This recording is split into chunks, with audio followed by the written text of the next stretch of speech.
Kali ini kita akan membahas tentang unsur, atom, molekul, dan campuran. Namun sebelumnya, coba perhatikan semua benda di sekitar kita. Di sana kamu lihat ada air, ada pasir, ada tanah, ada udara, ada besi, ada emas, ada tembaga, ada aluminium, dan masih banyak lagi. Pertanyaannya, tersusun atas apakah benda-benda tersebut? Perlu kita ketahui bahwa semua benda yang ada di alam sekitar kita tersusun atas materi. Dan para ilmuwan IPA menggolongkan materi berdasarkan komposisi dan sifatnya.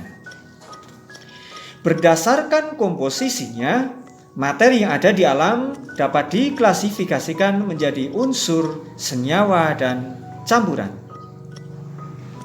Loh, atom dan senyawanya mana?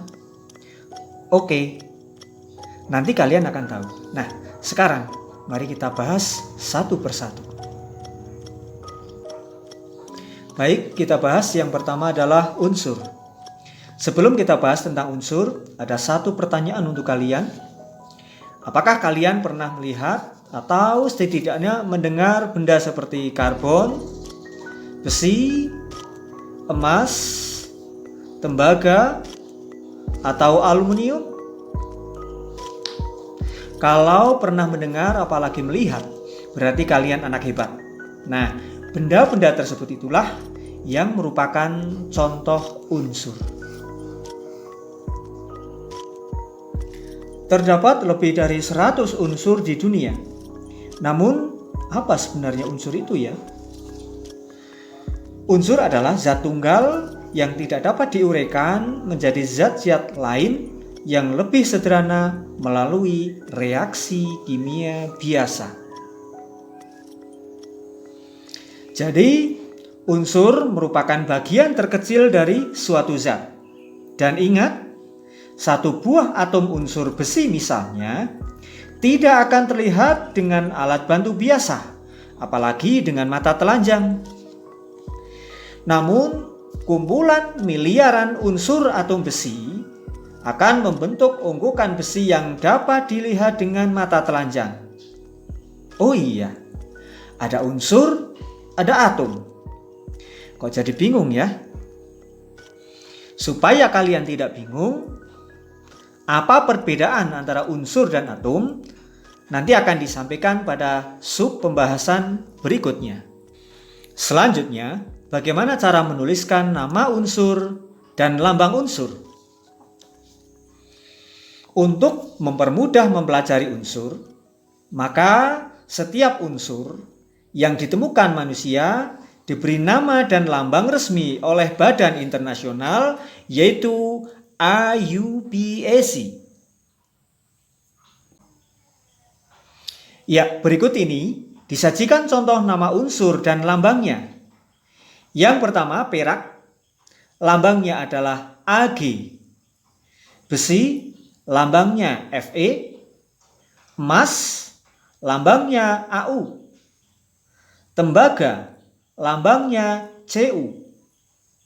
Aluminium, lambangnya Al.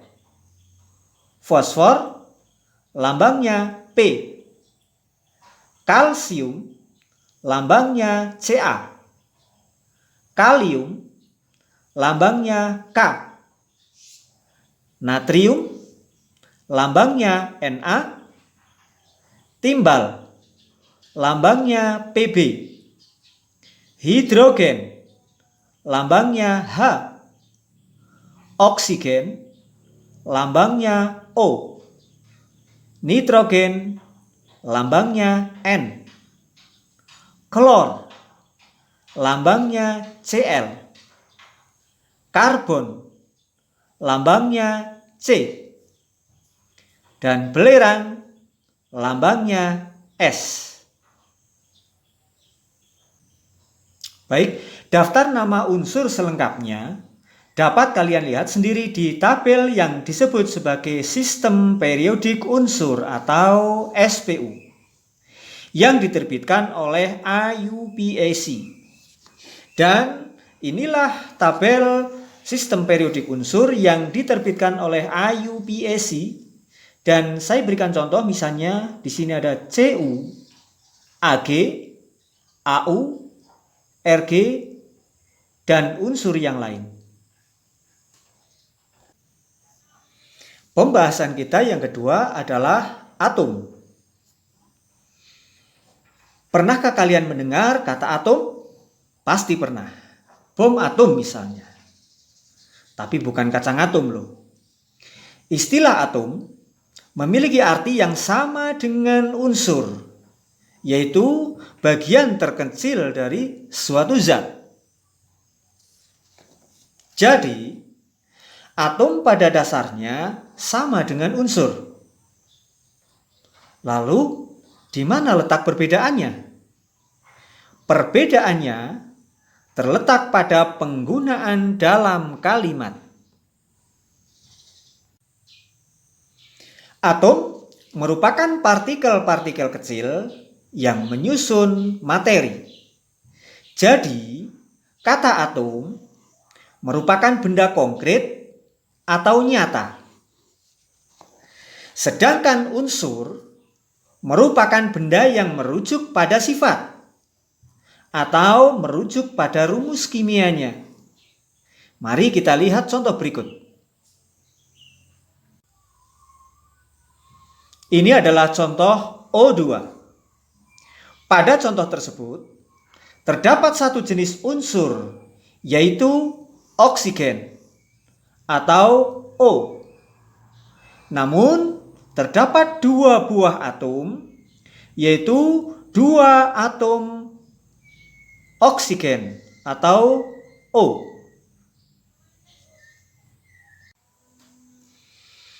Contoh selanjutnya adalah N2. Pada contoh tersebut, terdapat satu jenis unsur, yaitu nitrogen atau N. Namun, terdapat dua buah atom, yaitu dua atom nitrogen atau N.